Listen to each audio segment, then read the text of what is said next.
श्री शिवाय नमस्तुभ्यम। स्वागत है आपका शिव पुराण श्री रुद्र संहिता द्वितीय खंड 31वें अध्याय में। आकाशवाणी। ब्रह्मा जी कहते हैं, हे नारद, जब दक्ष के उस महान यज्ञ में घोर उत्पात मचा हुआ था और सभी डर के कारण भयभीत हो रहे थे, तो उस समय वहाँ पर एक आकाशवाणी हुई। हे मूर्ख दक्ष, तूने ये बहुत बड़ा अनर्थ कर दिया है।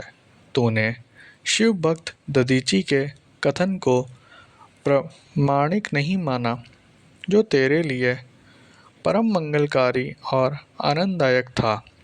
तूने उनका भी अपमान किया और वे तुझे शाप देकर तेरी यज्ञशाला से चले गए।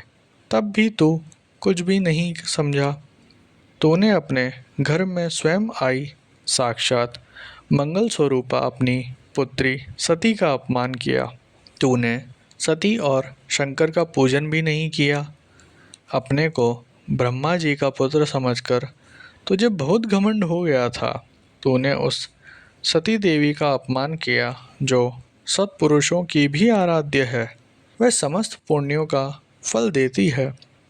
वे तीनों लोकों की माता, कल्याण स्वरूपा और भगवान शंकर की अर्धांगिनी है। सती देवी प्रसन्न होने पर सुख और सौभाग्य प्रदान करती है। वे परम मंगलकारी है। देवी सती की पूजा करने से समस्त भयों से छुटकारा मिल जाता है और मनोवांछित फलों की प्राप्ति होती है। देवी सभी उपद्रवों को नष्ट कर देती है। वे ही पराशक्ति है तथा कीर्ति, संपत्ति, भोग और मोक्ष प्रदान करती है। वे ही जन्मदात्री है, अर्थात जन्म देने वाली माता है। वे ही इस जगत की रक्षा करने वाली आदि शक्ति है और वे ही प्रलय काल में जगत का संहार करने वाली है।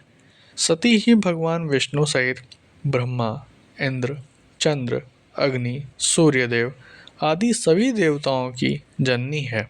वह साक्षात जगदम्बा है। वह ही दुष्टों का नाश करने वाली और भक्तों की रक्षा करने वाली है। ऐसी उत्तम महिमा और गुणों वाली भगवान शिव की प्राण प्रिय धर्म पत्नी का तूने इस यज्ञ में अपमान किया है। भगवान शिव तो पर ब्रह्म परमेश्वर है। वे सबके स्वामी हैं। वे सबका कल्याण करते हैं। सभी मनुष्य प्रभु का दर्शन पाने की अभिलाषा सदैव अपने मन में रखते हैं। दर्शनों की इच्छा के लिए घोर तपस्या करते हैं। वे भगवान शिव ही जगत को धारण कर उसका पालन पोषण करते हैं। वे ही समस्त विद्याओं के ज्ञाता और मंगलों का भी मंगल करने वाले हैं। वे ही समस्त मनोकामनाओं को पूरा करते हैं। हे दुष्ट दक्ष, तूने उन परम शक्तिशाली भगवान शिव की शक्ति की अवहेलना करके बहुत बुरा किया है। इसलिए तेरे इस महायज्ञ के विनाश को कोई नहीं रोक सकता। जिनके चरणों की धूल शेषनाग रोज अपने मस्तक पर धारण करता है, जिनके चरण कमलों का ध्यान करने से ब्रह्मा को ब्रह्मत्व प्राप्त हुआ है, तूने उनका और उनकी पत्नी सती का पूजन न करके बहुत अनिष्ट किया है। भगवान शिव ही इस संपूर्ण जगत के पिता और उनकी पत्नी देवी सती इस जगत की माता है।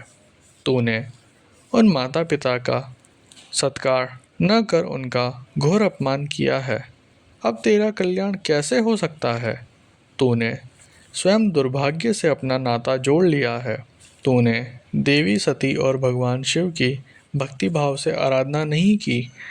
तेरी ये सोच ही कि कल्याणकारी शिव का पूजन किए बिना भी मैं कल्याण का भागी हो सकता हूँ, तुझे ले डूबी है। तेरा सारा घमंड नष्ट हो जाएगा।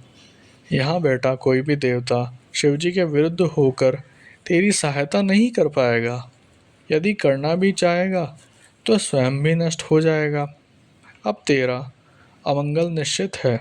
सभी देवता और मुनिगण यज्ञ मंडप को छोड़कर तुरंत यहाँ से अपने अपने धाम को चले जाएं, अन्यथा सबका नाश हो जाएगा। इस प्रकार यज्ञशाला में उपस्थित सभी लोगों को चेतावनी देकर वह आकाशवाणी मौन हो गई।